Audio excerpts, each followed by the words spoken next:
This podcast is part of the Game and Entertainment Network. Visit tgenetwork.net to find the latest episodes from all our shows. It's time for AggroChat, the official podcast of the Tales of the Aggronaut blog and stalwart gaming community, where we talk about stuff and things, and the stuff about the things, and sometimes gaming. I'm Belghast, and let's start the show. Hey folks, it's that time again. Time for another episode of AggroChat. This is episode 152. Tonight I'm joined by Ashgar. Hello. Grace. Hello. Kodra. Hi. Tamriello. Hello. And Thalen. Wait, what is this? I don't know. You're sorted in the list above Thalen, so you got introduced differently, I guess. Also, prescription licorice. And also hi there.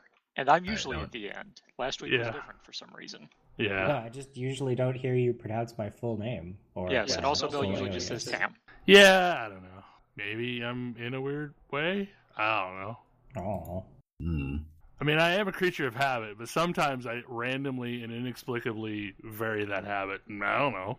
I was about to say, really, you're a creature of habit, considering that you have used the exact same intro, and it's not even like it's pre-recorded, by the way. Yeah, I know. That hey folks, welcome. That's not pre-recorded. He's got another pre-recorded intro that he plays as well. Yeah. It should be much higher quality now. It is, I think. I wouldn't know. I never listened to our podcast. Everyone hates the sound of their own voice.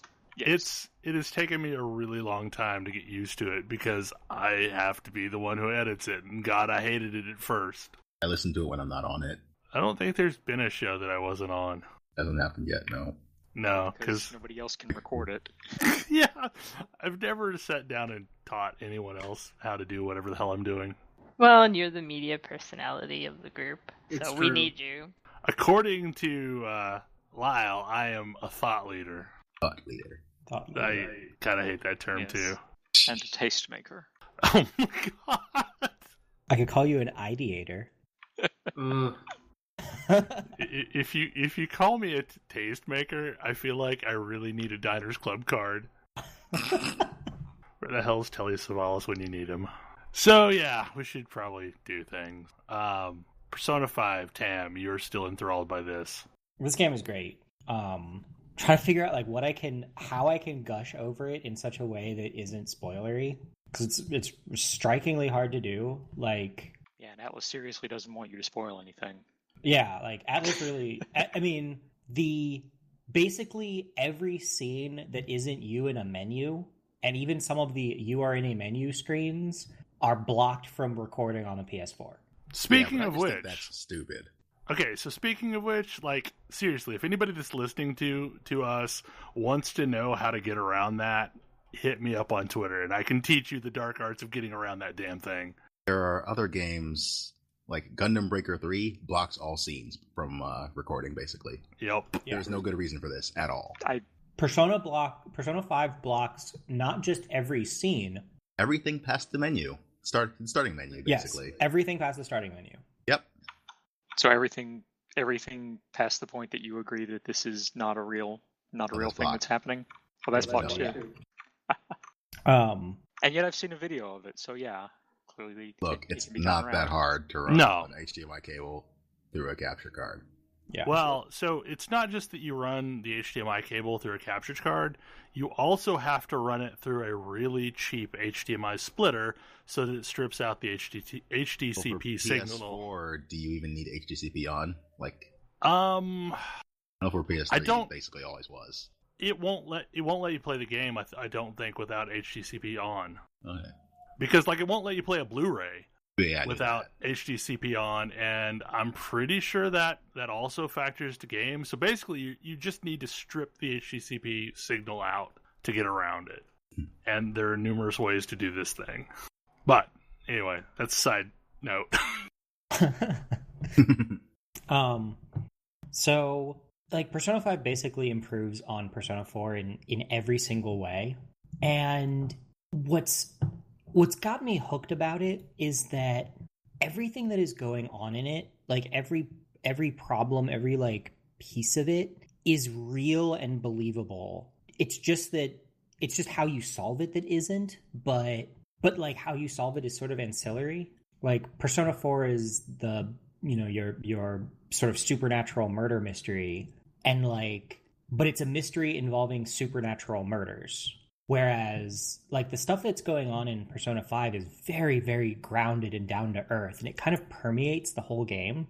And it's really neat because like I think I mentioned last show that it was incredibly dark, and I was really interested to see what happens when it starts to go to other not necessarily dark places. And it does, and it's incredibly satisfying and really interesting because it's just an incredibly genuine game. It also has an utterly fantastic soundtrack that's already made it into my like daily listening routine. So when you start talking up the soundtrack, it is good, but it is not at all what I was expecting. Oh no. It's not remotely what I was expecting. No, but it's amazing. What were you expecting? I don't know. Persona games have weird soundtrack. Like as far as JRPGs go, they have weird soundtracks. I was about to say, are you thinking more J-poppy like P4, perhaps? Bell? Yeah, kind of. That's kind of what I was expecting. Whereas, I don't know, like, listening to it kind of at times reminded me of Baccano. Yes. A little bit. Yeah, so, like, it was a vastly different feel than I was expecting. I think all of the Personas 3, 4, and 5 have really, really different styles of music. Like 4 is very J-poppy kind of, we're gonna do exciting things with basically pop music. And 3 is more, I don't know how I would describe it, like 90s pop rap, maybe? I don't know. I'm not the music buff here. I have no idea how to actually describe Persona 3's music. It's got a really distinct style. Our resident music buff was being quiet. But yeah, like the upbeat jazz, like Persona 5 makes me want to go find more upbeat jazz because I never really thought of jazz as an upbeat music style. Wait, really? Yeah, I've only ever heard jazz in a kind of like in the blues dancing style, which is fairly slow, and in the like lounge music style, which is also very slow. You need to listen to more jazz. Clearly. Like I'd heard jazz in these two things and sort of checked out of jazz because I wasn't that interested in it because neither of those are all that interesting to me. But like Persona 5 is definitely jazz. I mean, I think, again, not a music buff, but it definitely sounds like jazz to me. It is jazz inspired. Yeah, that's probably a better way of putting it. But yeah, it's incredibly, incredibly great soundtrack. It feels like the Bad Ideas Persona, which I realize is kind of a tall order. Yeah, but you love Bad Ideas things. I do. I haven't played that much of Persona 3, but you're saying it has more bad ideas than that? Yeah. Because it's like, yes, there are lots and lots, like a lot of your social links are like, oh, this isn't a good idea. This is like not the thing this is not a person I should be talking to in this context. Like this is super awkward. So do your social links like allow you to do things other than, attend track meets and stupid stuff like that? Yes. Almost every social link, at least that I found thus far, unlocks some new thing like that you can do, whether that's party members getting new abilities, but that was in the previous ones, or in other cases like I can make coffee. Like somebody taught me, one of my social links taught me how to make coffee, and now I can make coffee. Man, what a sad world this person lives in if they can't make coffee. Look, you're a high school delinquent. Why would you know how to make coffee? You can learn how to make coffee and impress people. But it also does this really interesting job of setting up characters as kind of assholes at first. Like lots of characters are just kind of assholes at first, and by not being an asshole in return to them, you can get them to open up and find out that no, they're actually really interesting people. And it's just it's got a lot of interesting commentary about, it feels more like an authentic high school experience than like Persona 4 did or Persona 3, where you don't make friends easily. Rumors being spread about you really sucks. And like that kind of thing just didn't like, that's a whole aspect of like the high school experience that just isn't represented at all in Persona 4. The idea of like nasty rumors being spread around about somebody. But in this one, like that's definitely a thing. It has some unsubtle social commentary and some other subtle social commentary, but it is probably the most stylish game I've ever played ever. It looks incredibly stylish. It's just incredibly stylish. The menu system is like just a thing. Like I've seen lots of parodies of it, but yeah, that's kind of amazing. Watching the whole thing in motion is even more crazy. Like it's I don't know.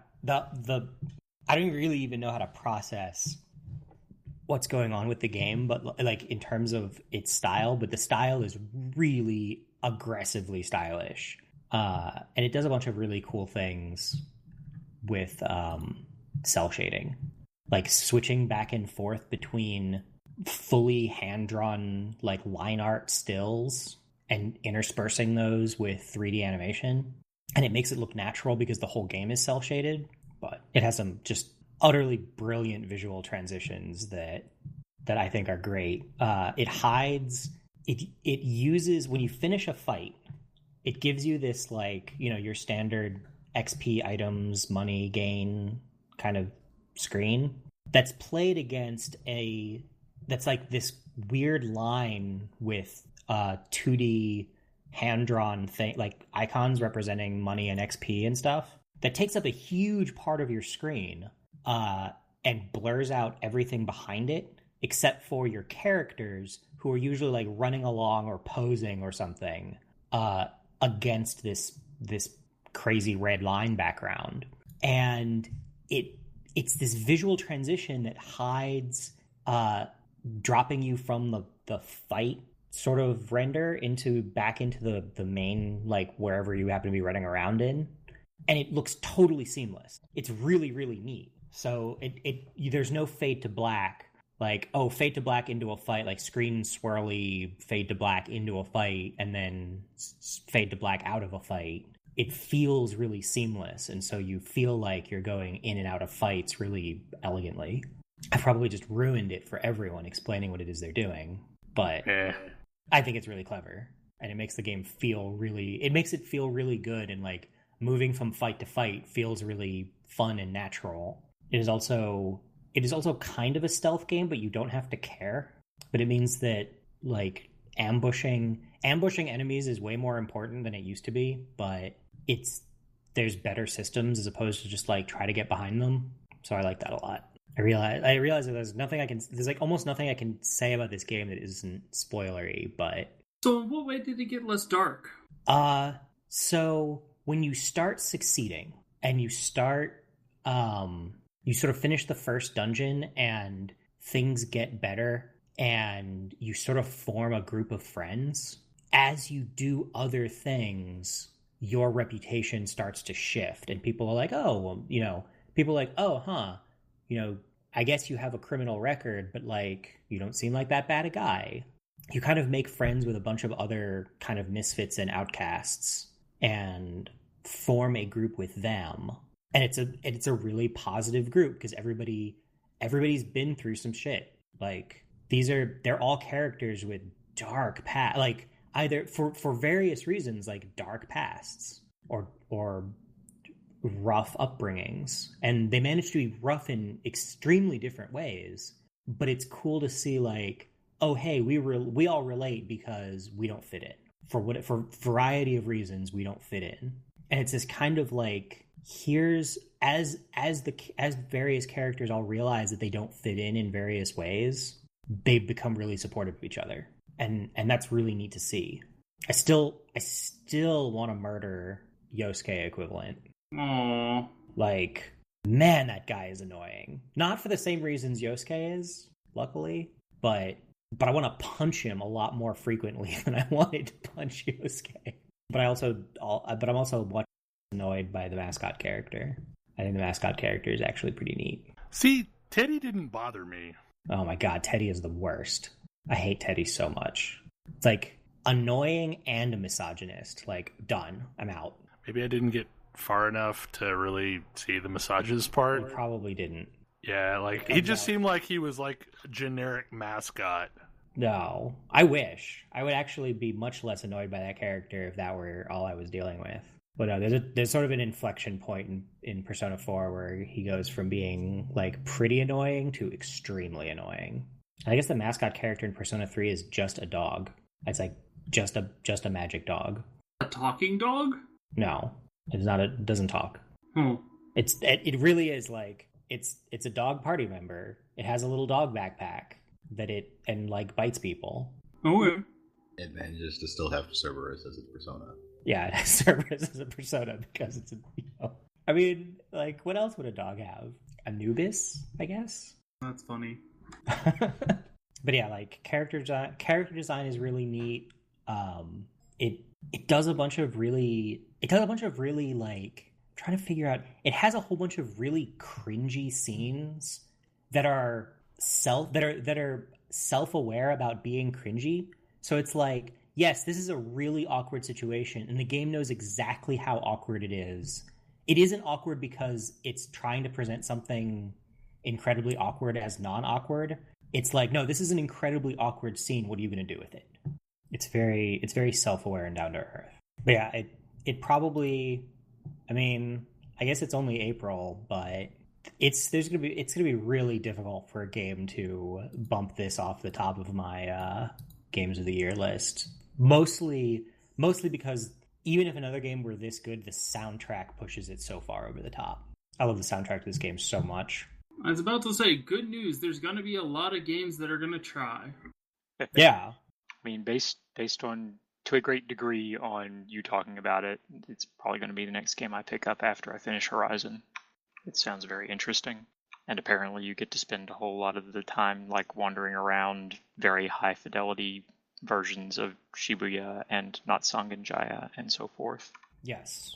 Also, and I like that idea. God damn it, I get lost in the Japanese subway constantly. I know there's apparently tricks to not having this happen, but I haven't figured it out. I mean, there's signs. Beyond that, I don't know.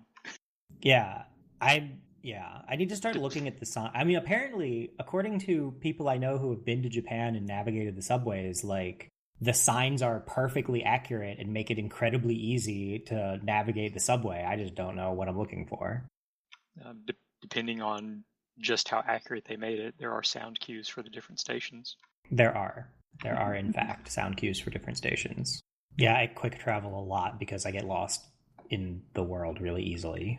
It's like you can run from place to place, but I quick travel an embarrassing amount at this point. Does make me want to go visit Japan, though. Definitely a thing worth doing. So, Kodra, moments before this podcast, you were making an attempt on Calamity Ganon. I was fighting Calamity Ganon. Making an attempt is correct, because I did not win. I have managed to get through all 4 of the dungeons. I've got all the Divine Beasts on my side. I've got the Master Sword. How many Koroks have you found? Not enough, but whatever. Look, 900 is a lot. Oh, man. 900 is too much. Yeah. Like, you don't actually even get any reward past, like, 450, I hear. There is a reward for hitting 900. Sure. But, well, Nintendo knew what sort of reward was appropriate for hitting 900 Koroks. So, I don't even have the classic Link outfit, because I did not get all of the shrines. Which I could do, I might do. I don't know. This game... I think there's, 125 shrines? 120. Something like that. So I'm probably about just under halfway, maybe? I do like how some shrines are just like, this game is super, super good if you want to explore in a world and not have the game handhold you through exploration whatsoever. Like, if your Burtle type is Explorer, this game's great. There's going to be stuff to explore. This game is going to give you puzzles that are going to ask you to do more exploration. This game is going to give you, like, every puzzle I've found is one of those ones where it's like, I don't even know how to start this puzzle because I haven't explored enough. Like, and none of the quests tell you where to go, so you're just going to have to explore to figure them out. And you're going to meet people, and hopefully you remember all of the people you meet, because eventually you're going to have to go back and turn in a quest to them. The game is also not telling any sort of a coherent linear story because there is no coherent linear path through the game. You're really doing a good job of not selling this game to me. What? What's that? Like, you're really doing a good job of not selling this game to me. Like, the kind of playstyle that I enjoy, like, all of these things sound like not fun. Yeah, and I want that to be very clear, because this is very fun to someone. It's not as much very fun to me. I dig it pretty heavily. Yeah, but you're also definitely an explorer, aren't you? Yeah, I mean, like, I like exploration. I'm exploring and killing. Like, Yep. if you put me in those two groups, like, I am pretty happy. And what kills me is there is a very interesting story being told here. I'm just getting it very, very piecemeal. Like, I mean, so the whole idea is that you are an amnesiac, you don't know what's happened whatsoever, and you get your memories back as you sort of make your way to certain places or do certain quests, which means that you're getting your memories back in a very disjointed, unordered fashion. Which, I mean, props to them for making me feel like I am getting my memories back in a really haphazard way, because that's exactly what's happening. And that's how the story is being conveyed. It's just really weird that it's being conveyed that way. Well, like, if you really wanted to, you could probably hunt down all of your memories, because they're not that deep into each individual zone, it seems. But, like, you'd have to know where they were. Mm-hmm. And the game isn't telling you where they're at. Mm-mm. It sure isn't telling you. Although there is a character who will, like, give you a vague hint. And I do mean a vague hint. Like, I really like the fact that the game doesn't give me much to go on and lets me just kind of wander out into the world and find what I find.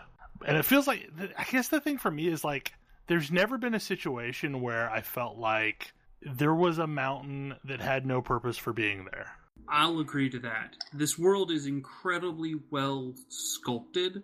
Like, and I know that Tam found himself in an area that was apparently, like, really bad for this, but every mountain I've found, even with not a lot of stamina bars, has been something that I've been, like, able to figure out a way to climb. And that's very fun. Like, figuring out how to overcome a challenge in front of you. My problem is often I sit down and start playing that game and I feel like I have no idea where I should go or what I should do. And the answer is probably you should go exploring somewhere and find something. And that's draining for me. Yeah. I mean, this is the week in which I checked out of Zelda finally. Because I figured out various ways to play it. And I understand how those ways are fun, but they're not fun for me. And so, like, there's a cool story there, but I'm never going to see it. The thing is, there's a really cool story there, and, like, there's some things that are implied that I find really interesting. Yeah, I mean, I think it is the most interesting story in a Zelda game. Or it is the one that I found most interesting. I don't know. I tend to like the stories in Zelda games more than this one. But I also don't like. This is a more interesting story. I think other Zeldas have a better executed story. I'll agree with that. I tend to find Zelda stories to be pretty straightforward and kind of bland.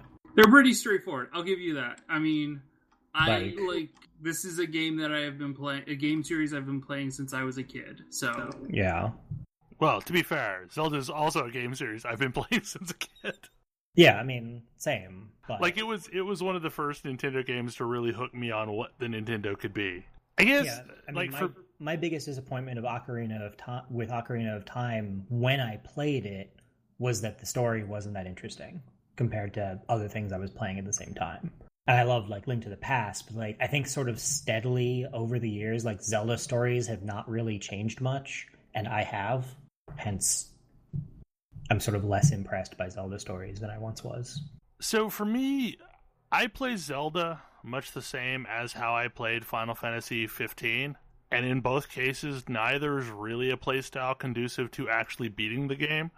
Like I will eventually get there, but the push through the story is like the least of my worries. See, My focus is wandering around and finding cool stuff and finding shrines and finding Koroks, and eventually, like, over time, improving my survivability in the world and my ability to take down things to where eventually I just run out of other things to do. So, okay, I'll just go beat it now. And that's the way I play open world games a lot of times. And what made Final Fantasy 15 miserable for me was when I was trying to push for beating it so we could talk about it on the show, and I didn't want to ruin that game, because like when I try and force my way through a game like this and try and focus on, okay, I'm at A, I need to go to B, and now I need to go to C, and now I need to go to D, and that'll open up E so I can finally get to F and kill the boss.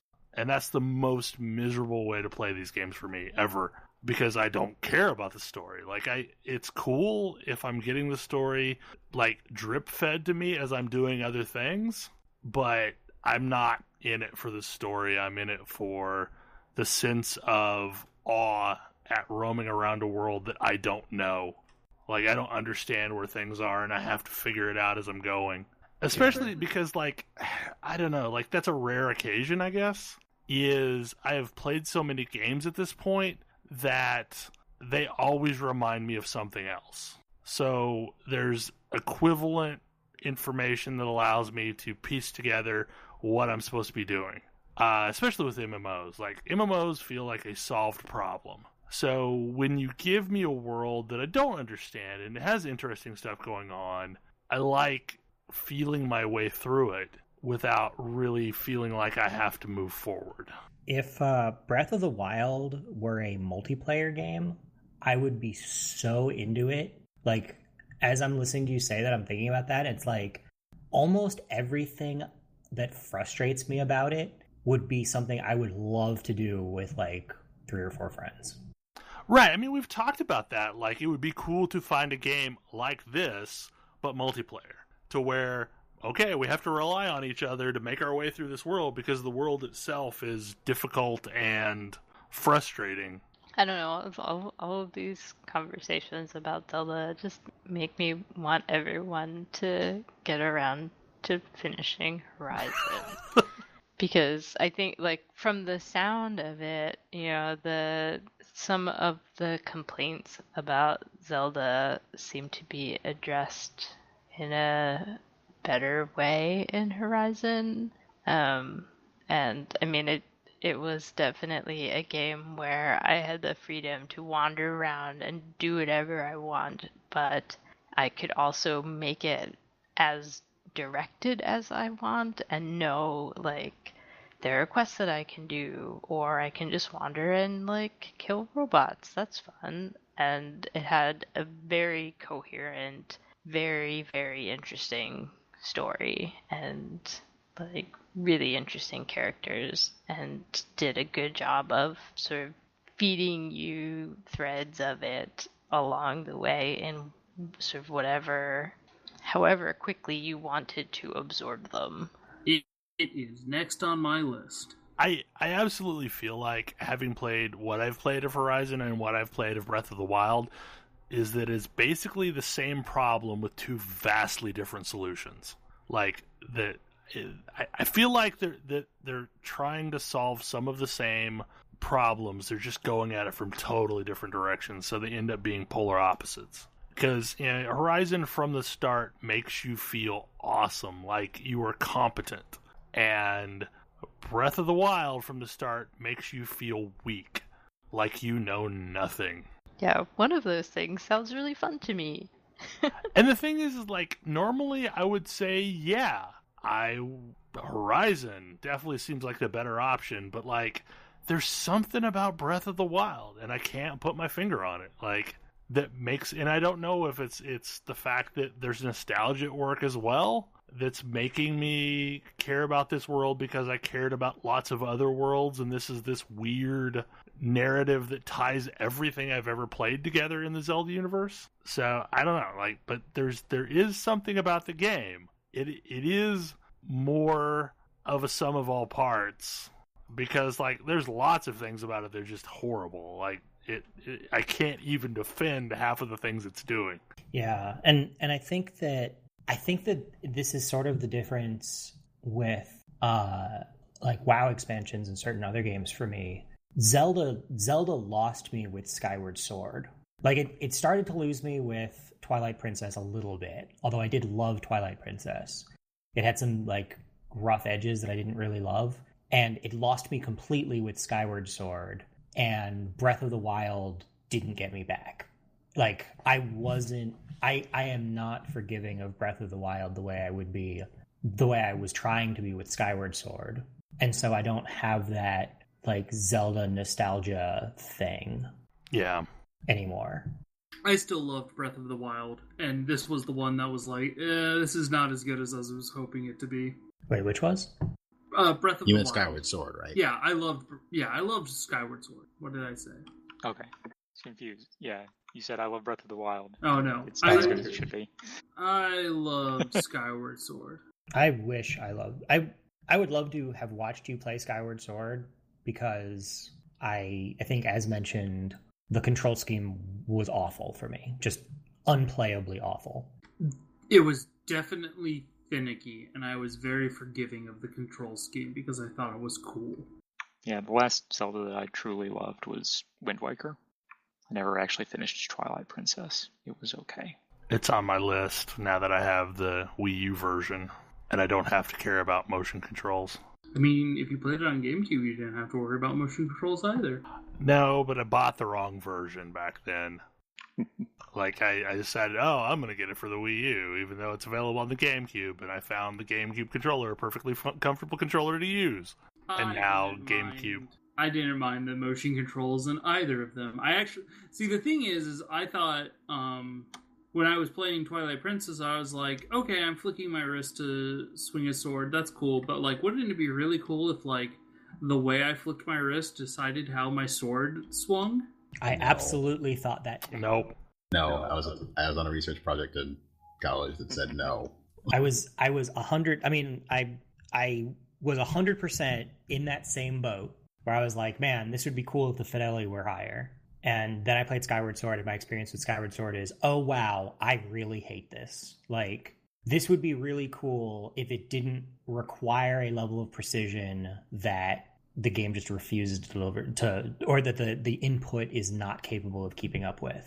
Like, I died 1 billion times to those stupid shield guys, those like angled shield guys, like just basic guys. But like, I'm doing the motion that I'm supposed to do over and over and over again, and it's not working. And it's like, all right, no, I'm done.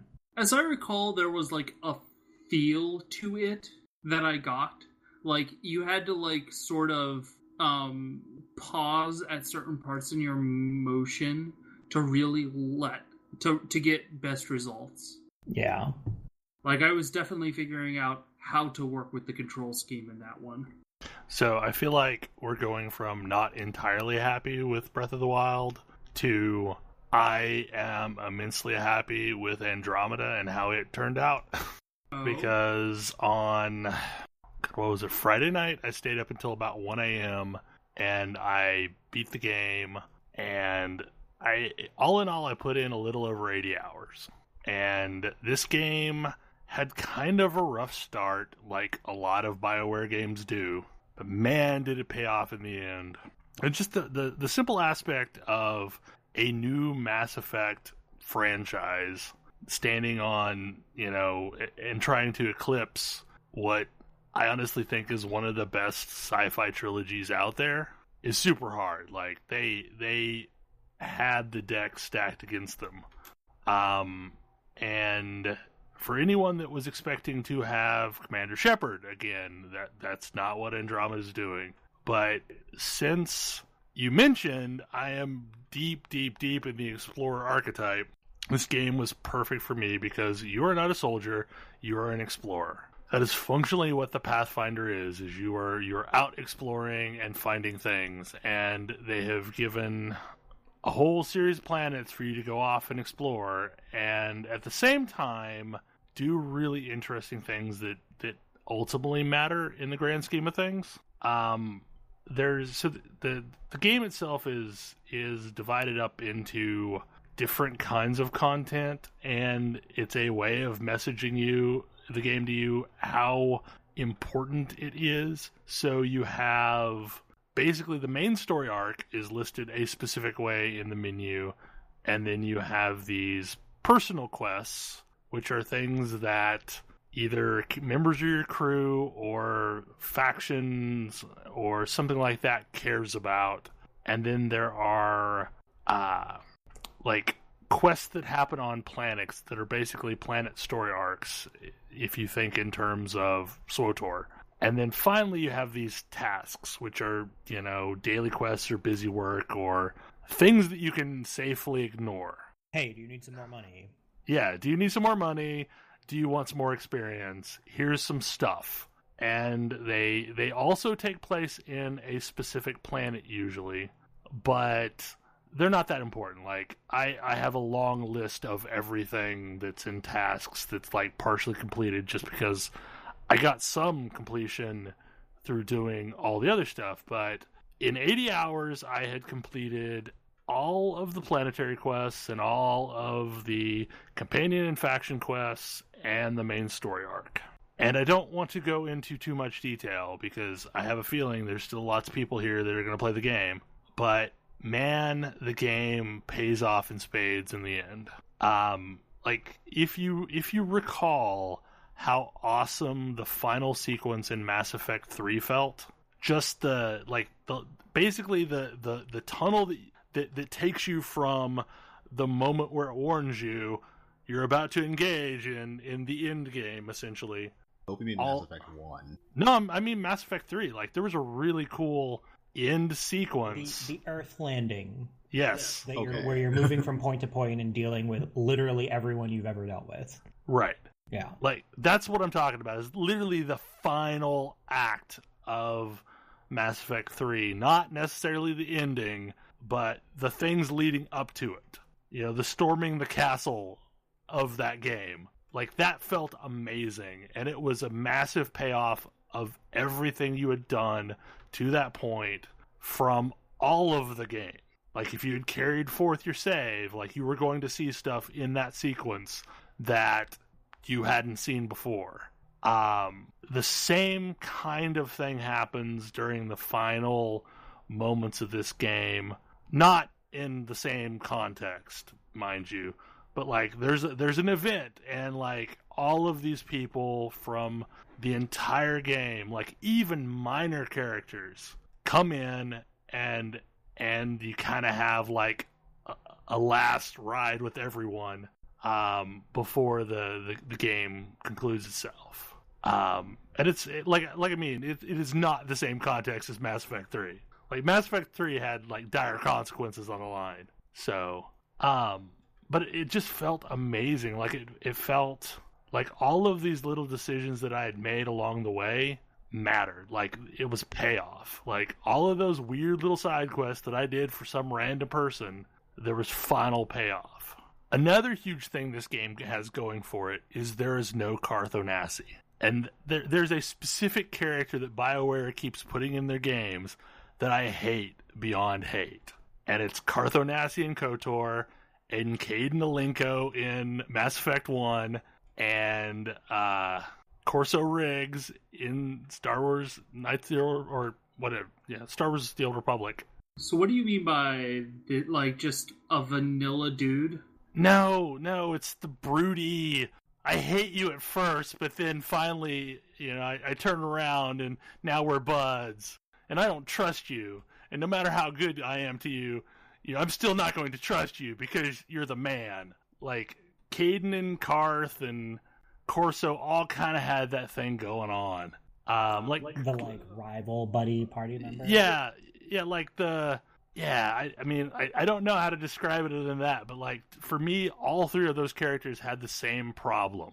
It's like just when you think you've won them over, they're like, "Man, I don't trust you." I'm like, really? So I just give up on them, and I really wish I could have jettisoned Corso Riggs out the airlock. Wow. I mean, I definitely agree with that sentiment. Corso Riggs was the worst. Corso Riggs manages to be the worst, regardless of the gender of your character. Yeah, my happiest day was when I got the customization for him from the Rakghoul Plague, and I could just torture him with that forever. Like there is the bro character, and it's not my favorite character, but he manages to be endearing at the same time. Like so, Alistair or Jacob. Yeah, like it's not as good as Alistair. Like I liked Alistair a lot, and I'm probably in the minority that I liked Alistair. Oh, I love Alistair's hilarious. Alistair's pretty great. I also like Cullen, but no, I never liked Cullen. Well, I don't know. Like I've never really done much with Cullen, so okay. If you haven't done much with Cullen, I can understand. Cullen's really, really funny. Okay, like he's got a big strike against him already. Just simple fact that he's a Templar. Like, he has a huge strike against him, which is weird because I normally hate mages, but I never side with the Templar. Ever. It's a sign of character. It's that you don't like mages, but you're not going to engage in open discrimination against them. Exactly. You know, I believe in the right for people to be all finger wiggly and stuff. You know, I just don't want to be one of them. Like, I support a world where, like, everybody can do whatever the hell they want. Cast all those spells if you like. Like, and Templars have cool armor, but it's not worth being, anti-magic Nazis about it. But, so all of this is basically lead up to something that, I don't know, Tam, like, the conversation about what happens after the end. Like, do you think that's spoilery? Like, the unique thing that this game is doing? I mean, I can't really answer that because you didn't really give me a lot of details. Right, exactly. Like, the level of detail that I gave you, like, do you consider that, like, a horrible spoiler? No, I don't think so. Okay, so here's the thing with, like, every one of these games. There is almost always an option of being able to do whatever you got to do at the end of the game. Final Fantasy is a great example of this. But they always do this bullshit hand-wavy stuff of, okay, here's your save, but you really haven't fought the big bad. Like, right. you just now go to a point before that, even though you really have, and you have stuff in your inventory from fighting the big bad. Like, we're going to pretend that it didn't happen so that you can go off and finish your quests and get 100%. This game does something vastly different that I don't think I've ever really seen in a game. Like, it accepts that the world changed because of your reactions. And from that point on, everything that you do is in a world where people know what the final act of the game was. So the world just continues on. Like, and it is changed in subtle ways. And you can go back to planets and do the little side missions that you left off. Can you go to, like, planets that you completed and talk to, like, the people that you said and say, hey, isn't it sweet that the world And they will changed? respond. And they will respond. And they will talk about what you did in the final act. That's actually very cool. It's like the beginning of another game. And my hope is, and like, I don't want to get my hopes up too hard, but like, I'm really hoping that the DLC content literally continues the story.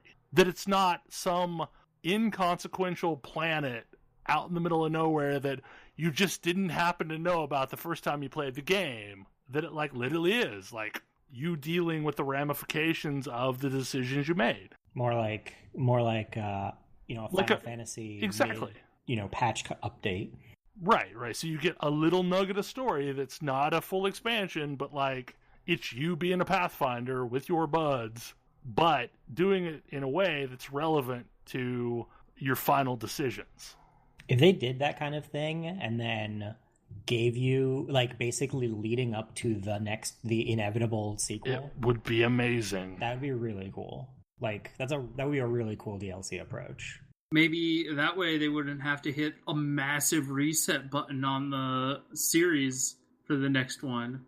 Right. Like, Hopefully you it would know- just carry on. Like the DLC would set up the conflict. And it honestly does a very Final Fantasy thing where there's like a post cutscene scene that kind of foreshadows what might be coming. So like it really feels like they're addressing this as though it were an MMO, but it's a single player game. So I have hopes. I hope that it's not just some random NPC that you can now go recruit, like all the Mass Effect 2 stuff was, that doesn't actually have dialogue lines, but it was non-interactive dialogue lines. I mean, to be totally fair, Kasumi is awesome. I guess Kasumi had full dialogue lines, but what was the... He did too. Well, he did, but it was non-interactive. It was like, I have you in my party now, and I can go and you will tell me stories that loop. But he didn't actually interact with the events of the game. Neither one of them had interactions in the ship, but they both had full dialogue for the rest of the game. Yeah. Yeah, Kasumi also didn't have dialogue in the ship. She just had witty lines about her voyeurism. I guess that's what I'm thinking is like... Which was legitimately funny, to be totally fair, but... I don't know, like, if you are a fan of the original Mass Effect trilogy, there is so much payoff for knowing how that world works and what happens in that world. And there's some weird conceits that are going on that are just awesome. Like, it's hard to get the timing of this, but it supposedly happens between 2 and 3. Like, that's when the Andromeda mission is launched. Oh, so the warps are still working? Yes. Mass Effect relays are still working? Yes. And, basically when you arrive in Andromeda, 600 years have passed, because it took that long for your ships to go to the Andromeda cluster, or the Andromeda solar system, the Helios cluster.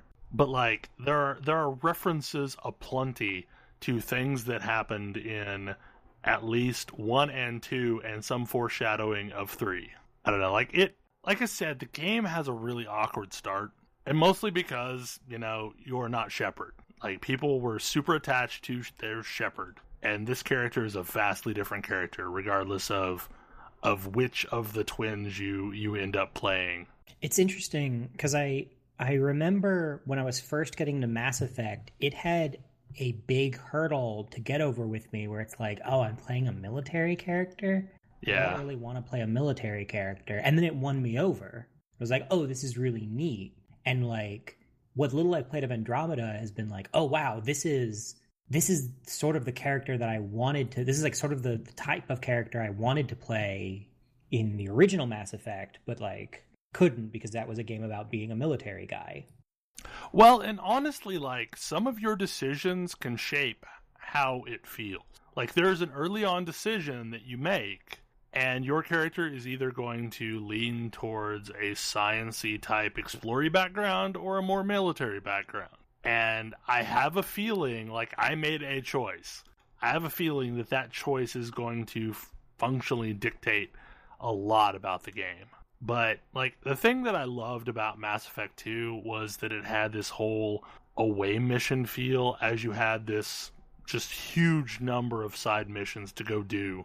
And that's definitely what Mass Effect, or Andromeda is.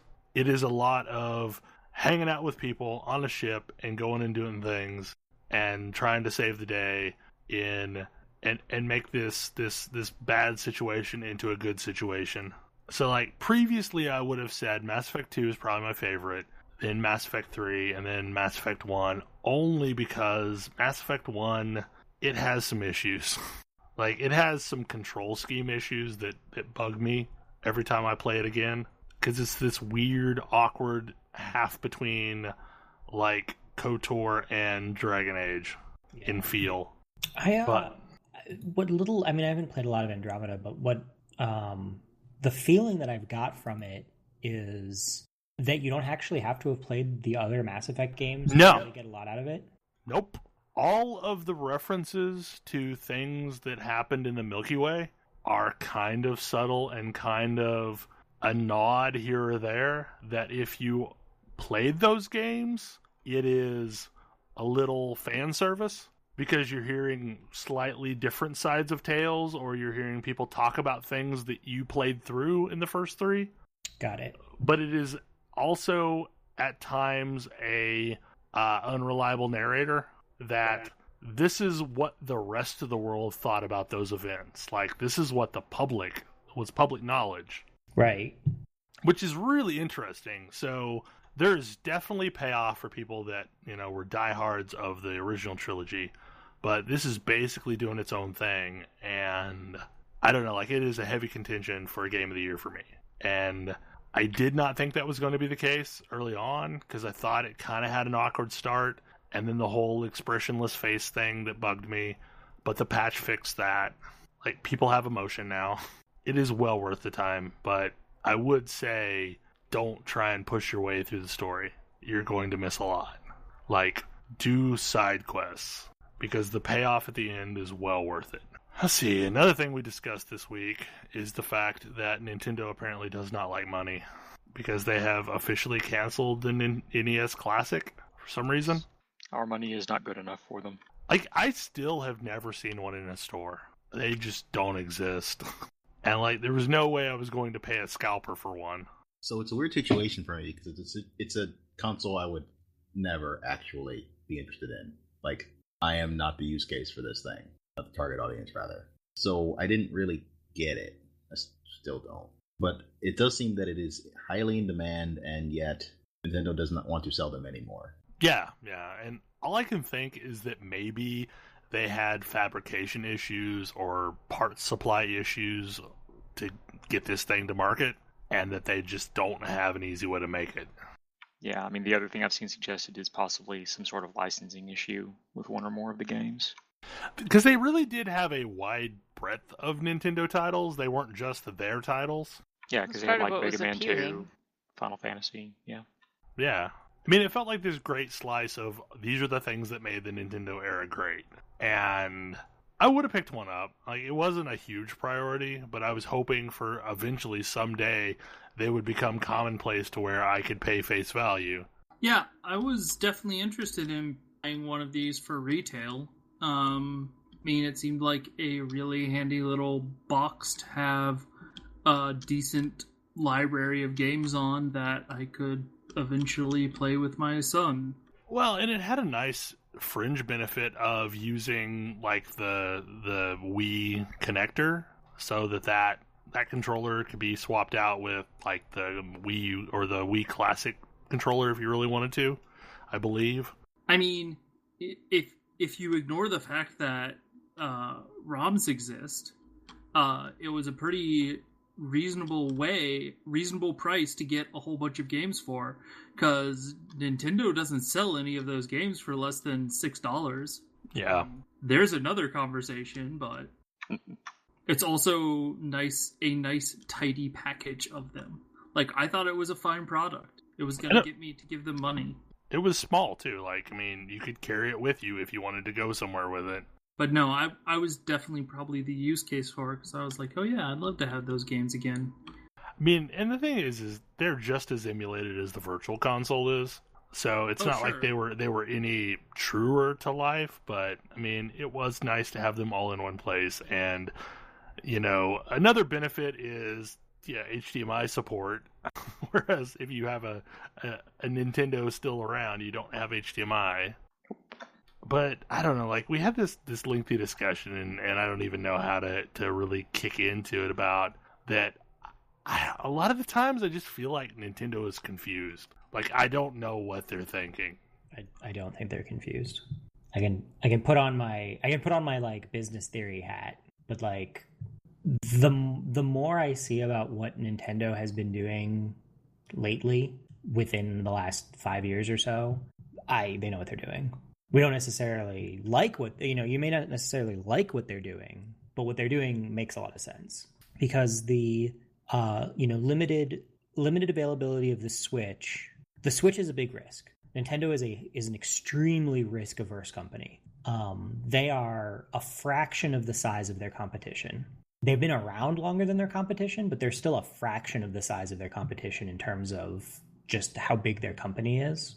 because they only have they only do the one thing, the one major thing. Whereas like Sony and Microsoft, if suddenly nobody bought video game consoles anymore, Sony and Microsoft would take a hit and keep on trucking. Nintendo would be dead. Like if video games just vanished off the face of the earth, Nintendo would be gone. Sony and Microsoft would keep on trucking in a diminished capacity, but they'd still be going.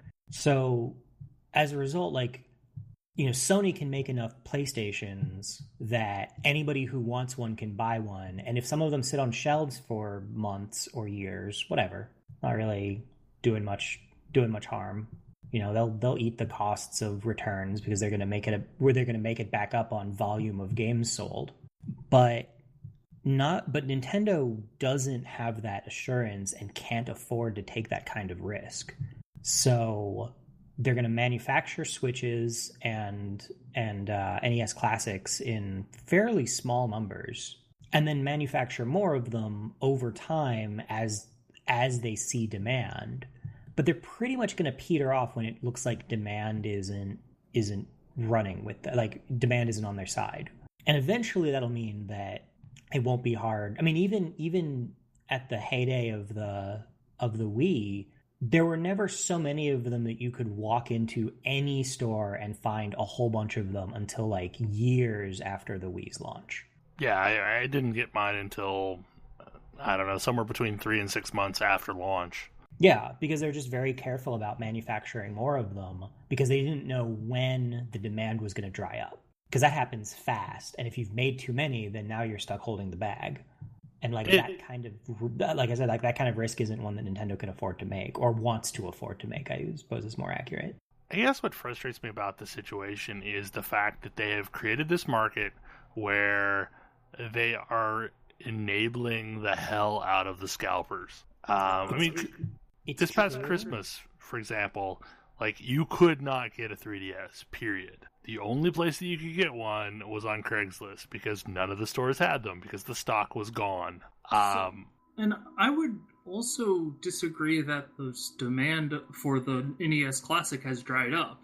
I don't think that it has dried up, but they don't want to keep making them after demand has dried up. And they're willing to take the risk of cutting off supply before demand has dried up to avoid cutting off supply after demand has dried up. They would rather have some people who would like to buy but can't because no more have been made than have too many that have been made for people to want to buy. And part of that is the next time a big Nintendo release comes out, everybody knows Nintendo might not make these. Let's jump on it quick. And like I saw that with the Switch. But the problem there is that, I mean, we knew that. We know that already. You know, that's been a thing with Nintendo releases for a long time. And still, like, when the NES Classic came out, you couldn't get one. And this whole time, like, you just can't get a hold of one, and now they're gone. Like, that feels really crappy. Yeah. I mean, and I it's guess the gone thing without is a replacement product. Like, Yes. yeah, okay, the Wii U, they stopped making them. They don't want you to buy a Wii U, they want you to buy a Switch now. There is no replacement for the NES Classic. And I guess my thing is, like, how long before customers start just getting turned off on Nintendo?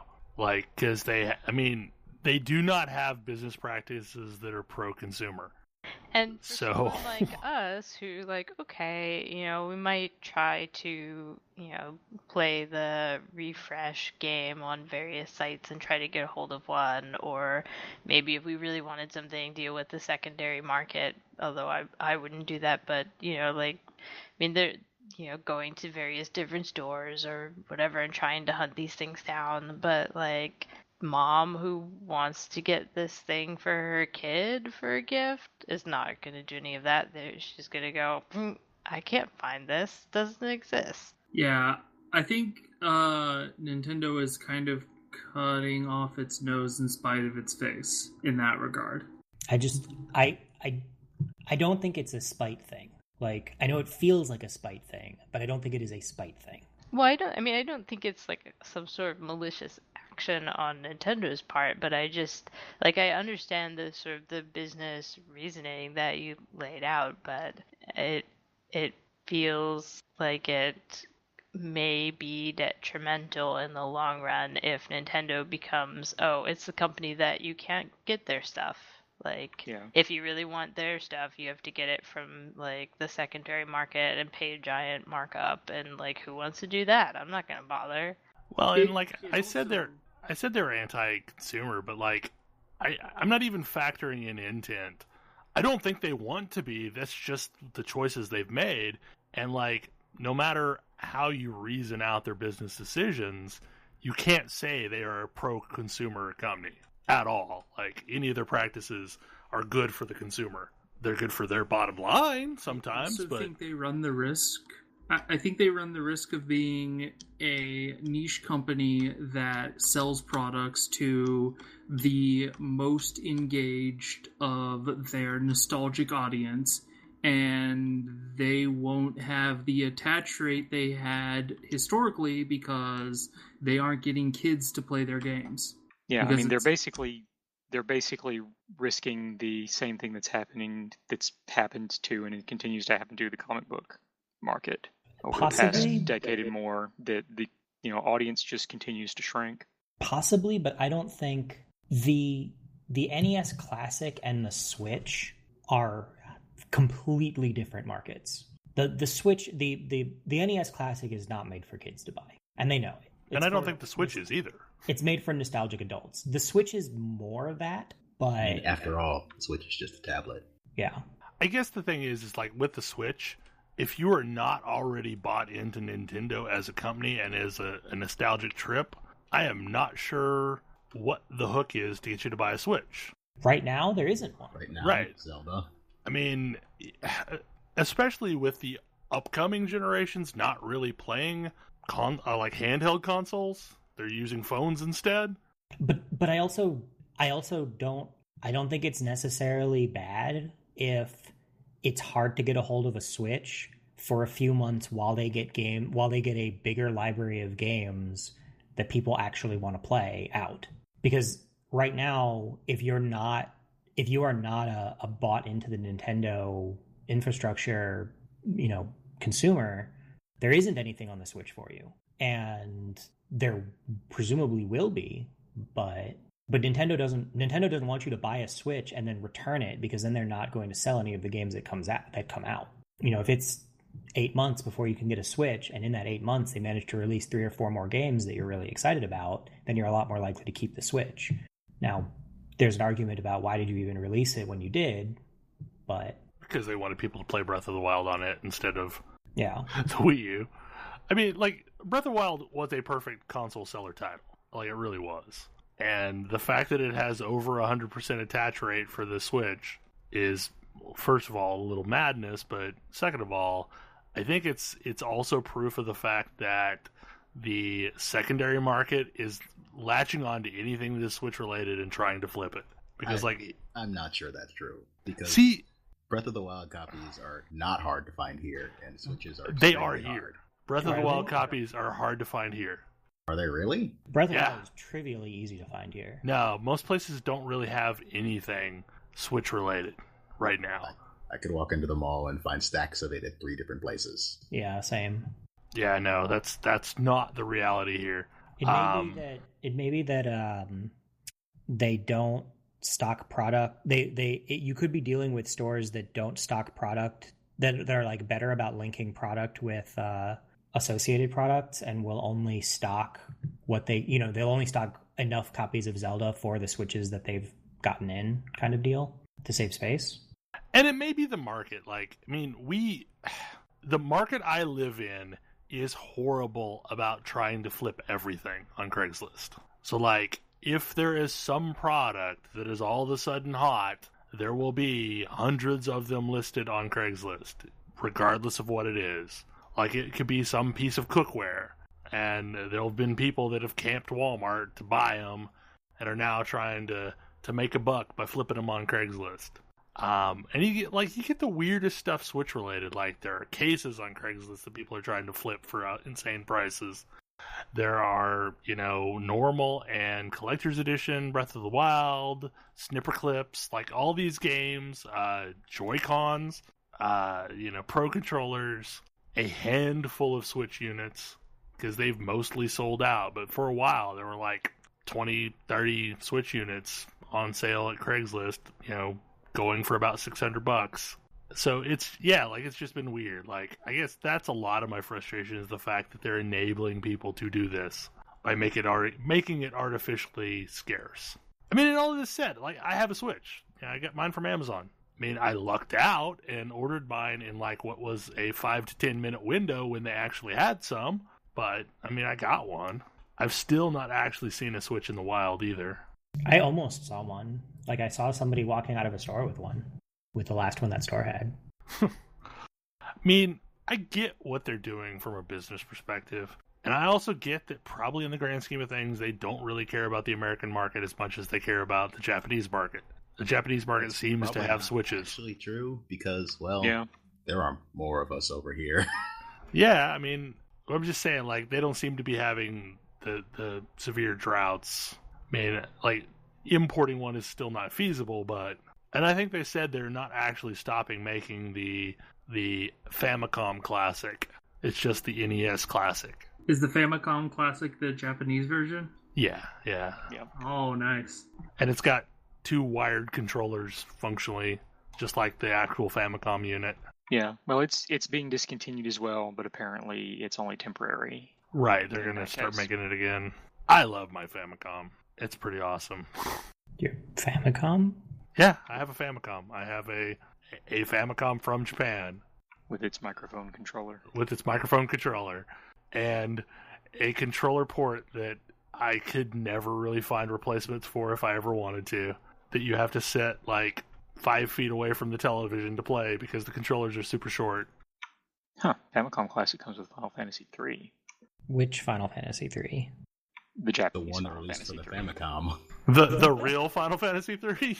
Anyway. I think that was, like, for me, that was mostly just an airing of grievances.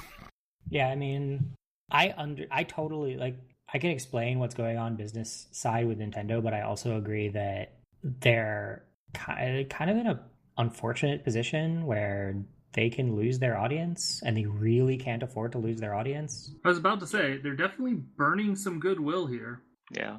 They're definitely burning goodwill. It remains to be seen whether that's meaningful goodwill. They're burning goodwill among essentially hardcore gamers, and it will be interested to see if they care. See, I disagree with that. Because I know one of the people who is really wanting these is my brother-in-law. And he's not really a hardcore gamer. He played a lot of video games when he was a kid. I mean, I guess more accurately, hardcore gamers and people who played a bunch of video games 20 years ago. Which, I mean, it's probably a lot, actually. I mean, it's a lot, but I don't think Nintendo is necessarily targeting the market of people who played a bunch of video games 20 years ago. But those are also right now the people who can afford their stuff. Yep. And who have the desire to track down stupidly limited shit like amiibos and things like that. Well, I wouldn't say that. My brother-in-law is not a target audience for amiibos. He just wants to have an NES Classic so that he can play the games he grew up with his kids. Yeah. Because, and honestly, like, there's no good option there. You know, buying a Nintendo is a losing proposition because, one, the ones that reliably work are the top loaders, and they are insanely expensive. And two, you're going to have to get someone to fix a original Nintendo aftermarket to make it work properly. It's going to be really interesting because I have the strong opinion that, like, people who, like, kids now are going to be about as excited to play the video games that their parents were interested in the, mid to late 80s, 90s, as we were watching the television shows our parents grew up on, which I can think of one. Yeah, it's my suspicion that the folks who are buying this to play with their kids might be disappointed by what happens when they do that. Yes, that thing exactly. And I totally understand that use case, but the target audience is not the kid there. Well, okay, so to be honest, I think Nintendo's already lost the kids, period. And I don't think they're ever going to get them back. I don't. I think Nintendo is the only major game console manufacturer that it has relentlessly targeted kids for the last decade. I mean, just what I saw from the whole Pokemon Go phenomenon kind of proves that they still have the potential to really hook kids. Yeah, I mean, they just need to figure out a way to compete with mobile, which is not a small problem, but like the thing they're competing with is mobile, and they may be positioning themselves as the gateway, for kids who are going from mobile to a living room console. I mean, the Switch in itself is a brilliant product. Like it does a lot of really cool things. I'll be holding off on the Switch until it actually has some games for it. Yeah, I look forward to... I mean, I've gotten quite a bit of mileage out of my Switch via Zelda, but also via Snipperclips. I'm looking forward to more games on that, but... I do want to say that I find the Google list of video games for the Wii, or for the Switch, is really aspirational. I mean, it includes games that have been vaporware for, what, a decade? It includes Beyond Good and Evil 2. Like I said. It's really aspirational. I think it's much more likely that we see games appear on the Switch than we do games appear on the Wii U. Oh, the Wii U is functionally dead in the water. Like, I think the only thing that will... Over the same portion of the console's lifespan. Yeah. You think it's more likely for third-party developers to do something? Yeah. Well, so the Switch in itself is functionally a more open platform, which is going to make it exceedingly easier for someone to port to it. It's also a platform that doesn't require that you do jump through all kinds of weird development hoops just to fit their form factor. Yeah. Unlike the last couple of iterations. Like, what's clever about the Switch is the versatility of it, not the actual control schemes. So do you think we'll be getting Skyrim after all for it? I mean... Who knows?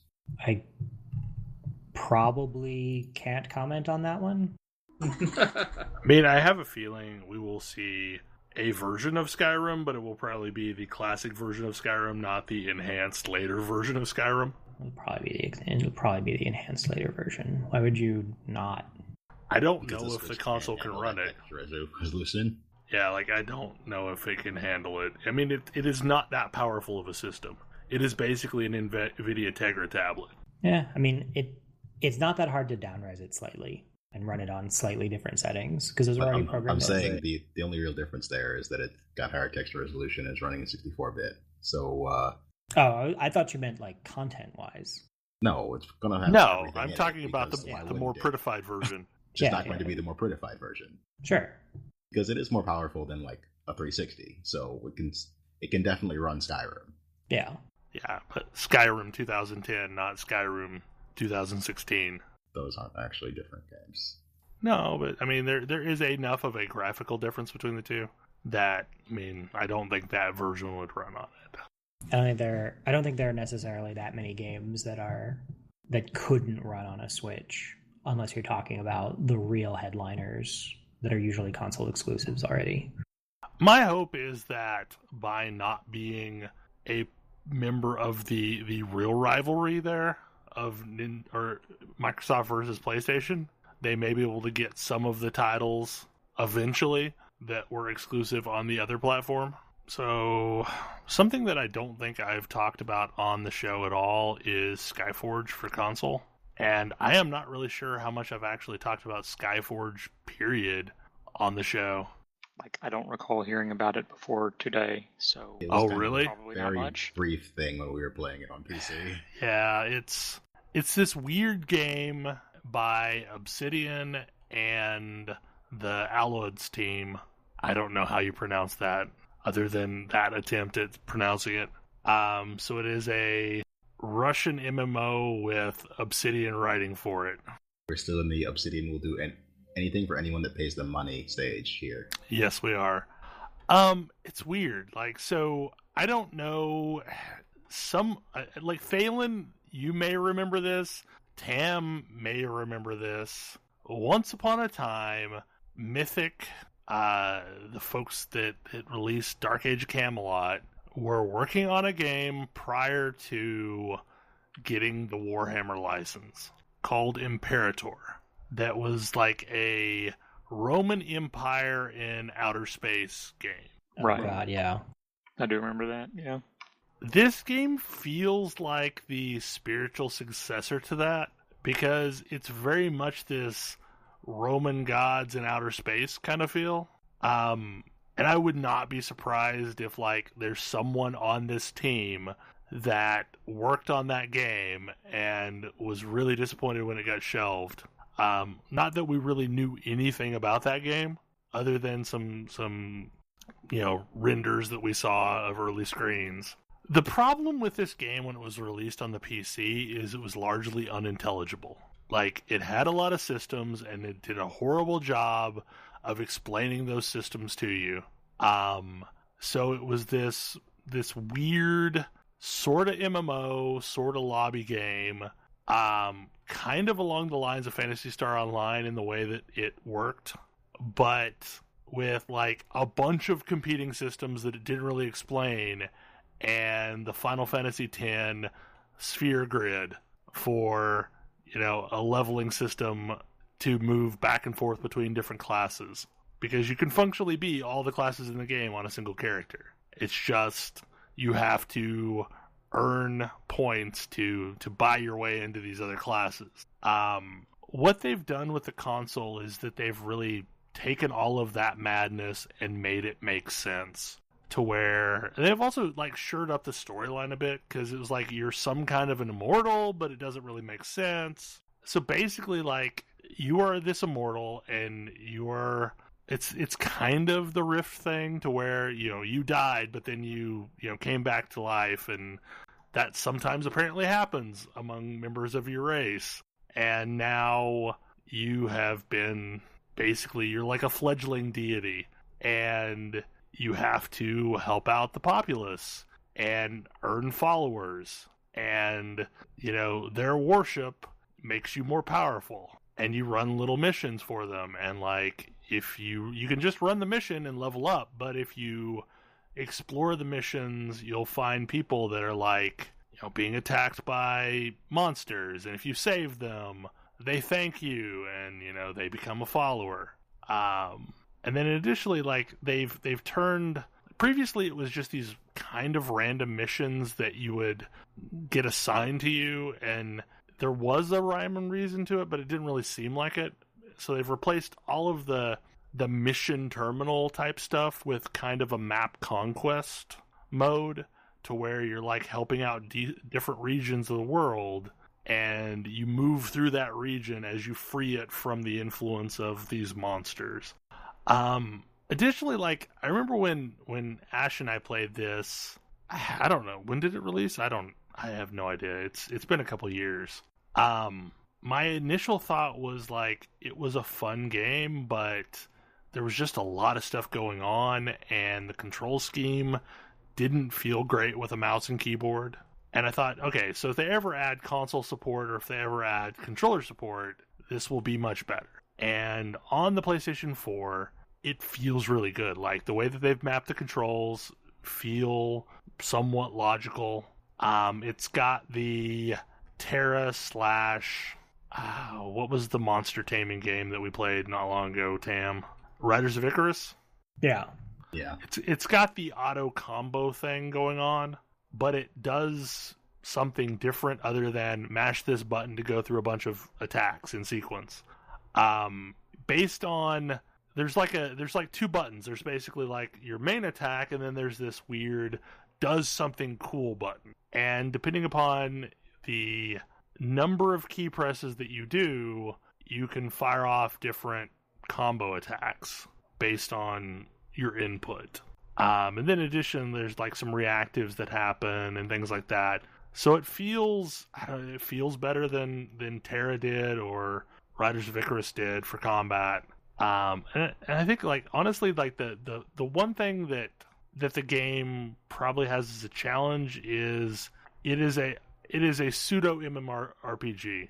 Like, it's not really an open world. There are some zones you can go into that are kind of open worldy, but like they're little sandbox missions. Like they exist, you know. So Destiny. Destiny, yeah. So it's a lobby game like Destiny, or really Phantasy Star Online is an apt comparison, especially since you don't actually retread the ground like you do in Destiny or Phantasy Star Online, but you can revisit missions that you've done before and keep ramping up the difficulty for better rewards and better other things. And like there's things that unlock if you have beaten all difficulties of a region.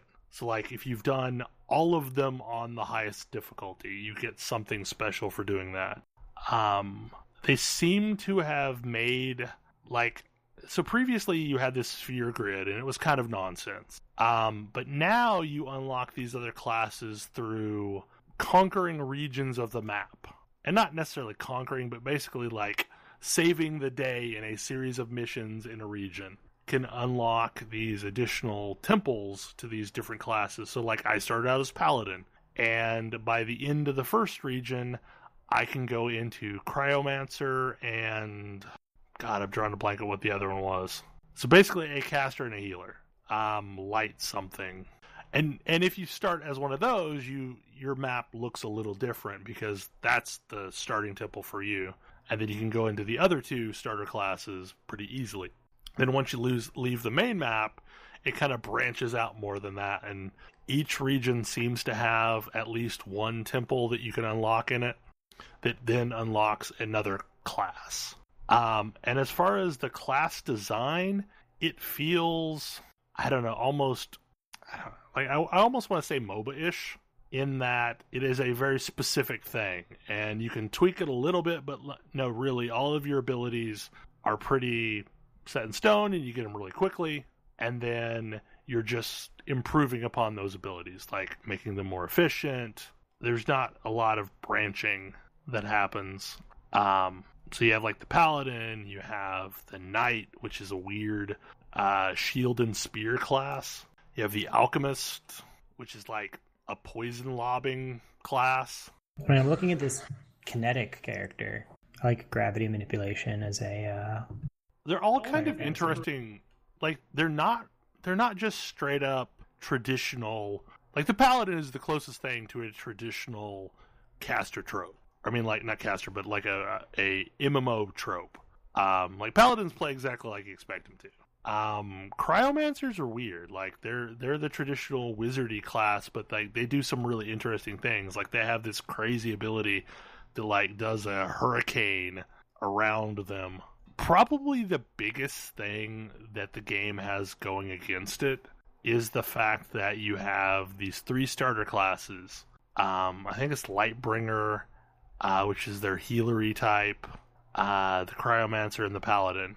And then it takes a long time to unlock anything else. Oh. So if you don't want to play as one of those 3 things, and they have various packs that you can buy in, and they offer different classes with those that unlock immediately, but that was the problem that I had initially, is like, if I could literally, like, this is a free-to-play game, and you can reasonably play it for free. I bought a pack, but I haven't consumed any of the premium time. So, like, I am functionally playing in free-to-play mode. And the problem that I had is, like, there really needed to be a League of Legends type champion store that allowed you to buy whatever the thing was that you wanted to play. Just as a starting point. Like, if you had that as a starting point. Wow, you can't do that? No, I've not seen it. What? You have to unlock. So that's a huge strike against it. Like, I am lucky. I like playing this Paladin. But, like, if I did not have a starter character that I enjoyed, or one of the ones that came from a various pack, I would be super frustrated. There's 13 dramatically different classes, and you must pick one of 3 to start with? As far as I can tell, yes. They may have fixed this, and I just haven't gotten to it yet. But, like, that was the initial problem way back in the day. It was like, you have 3 classes. You have a mage, a healer, and a tank. And if you don't want to play one of those, you are going to have sad times until you can unlock something else. And that's a huge hurdle to anybody getting into the game. No kidding. Because I was like, while you've been talking, I've been looking at this, and it's like, oh, hey, I might boot up a free-to-play thing that lets me play as this cool gravity class, but I guess I won't be doing that. The other problem is like, this game has changed drastically since launch, so it is the same problem of any game that is not WoW. Finding information that is actually current and is not totally out of date is a challenge.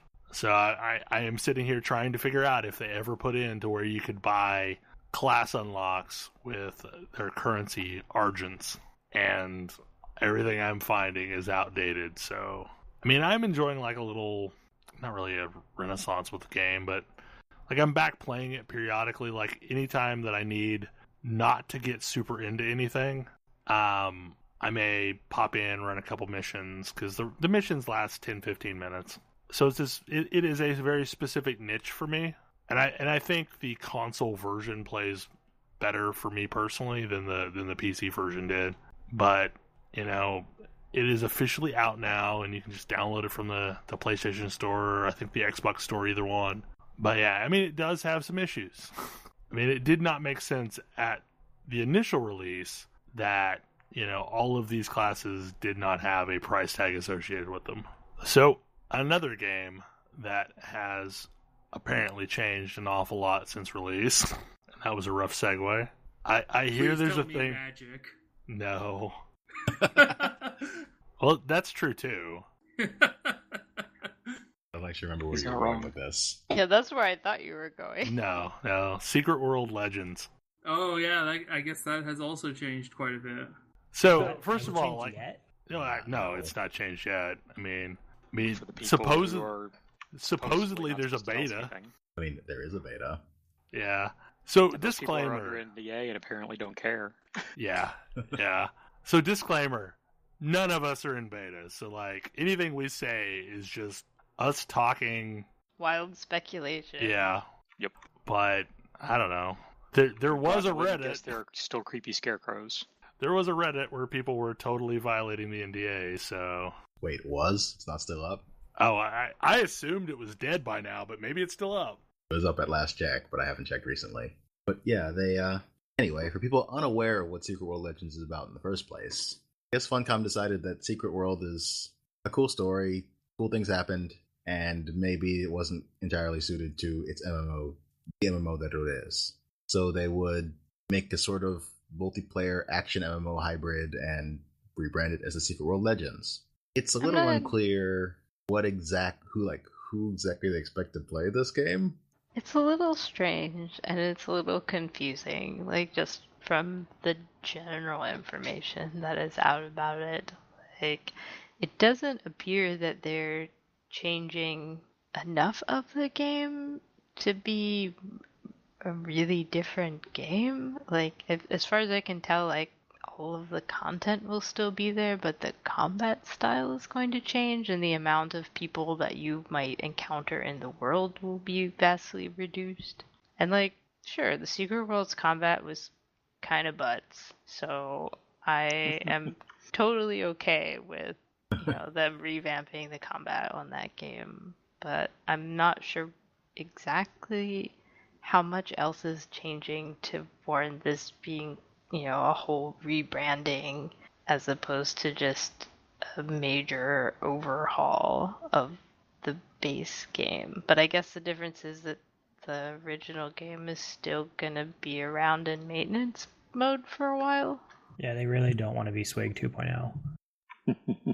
Well, and okay, so one of the things that did not make sense at first when I heard this was happening, okay, so like I'm a lifetime member of Secret World. Like I bought the $200 license when it first came out, and when they transitioned from pay to play or like subscription based to free, they grandfathered in all of the lifetime members and gave me a pretty fat stipend every month that has allowed me to buy literally anything I've ever wanted, and I've not spent another dime on the game. And I kind of expected like this was going to be a way for them to get out from underneath the lifetime members, so that you would have like lifetime to the one that they're not sunsetting, but then like be on equal footing with everyone else in Legends. And that's apparently not what's going to happen. Like, apparently, if you were lifetime, you will be a lifetime patron in Legends. Yeah, but how many people were actually lifetime with the Secret World? I don't know. Like, a lot of people I know, but... Yeah, a disproportionate number of my friends seem to be, but I don't know how many actual players. I mean, of the 6 people on this podcast, I think it is either 2 or 3. Sam, did you go for the lifetime? Me? Yeah. 3 people on this podcast? But that said, I don't know if it was actually that many people, or for the grand scheme of the life of the players in that game. Right. It's almost certainly not. I think a lot of the thing behind Lifetime for Secret World was there's a handful of us that kind of wish we had gotten into Lifetime on Lord of the Rings Online back in the day, and... Nope. Oh, but I'll be honest, I wish I had gotten in on Lifetime on Secret World, because I really enjoyed it. I really enjoyed Secret World. I'm actually looking forward to this too. I'm curious about this. I liked Secret World until I rage quit it. Yeah, until you fight a golden guy. We fought the golden guy, and we rage quit it shortly after that. But yes, everything prior to the golden guy was pretty great. I'm not sure. I don't know. Like, I mean, I feel like, and I have absolutely zero evidence for this whatsoever, and it's just, my guess, but I kind of feel like Funcom decided they want some of that sweet, sweet Realm Reborn money, but people don't hate their game enough for them to just do it.